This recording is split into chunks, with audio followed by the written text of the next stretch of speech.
Graeme has had an awesome time exploring the capital of America. When it comes to DC, there's amazing stuff. Historical monuments, iconic landscapes, and captivating museums. In fact, you can't visit DC if you're not visiting one-of-a-kind Newseum.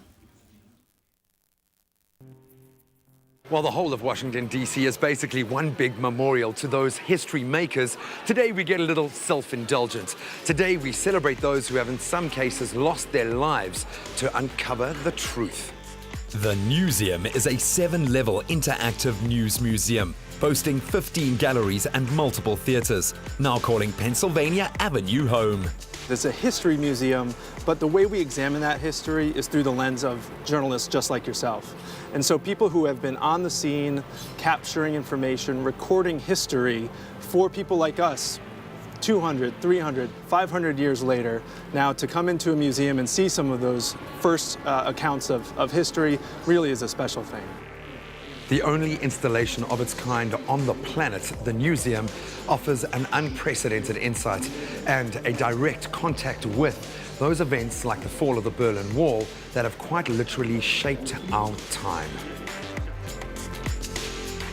The World News Gallery receives roughly 1,000 international front pages daily, which means you might see your hometown newspaper on display whilst exploring the museum.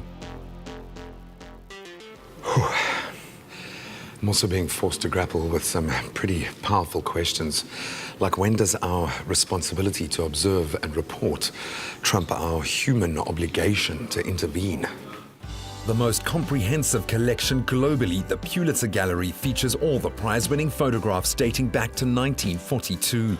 Perhaps one of the most emotional ones is the 9/11 exhibit, and what we look at is the reporters who reported that story, the broadcasters who were there. So the centerpiece of that gallery is the top 30 feet of the broadcast antenna that you could see on top of the World Trade Center towers in New York. The Newseum offers a remarkable platform to celebrate journalism and the profound influence our stories can have. This mangled antenna once sat atop the first of the 2 twin towers. The authenticity of the experience here at the Newseum has validated what we do as the media in a way that I have never experienced before. It has taught me that thanks to the media, we are all connected.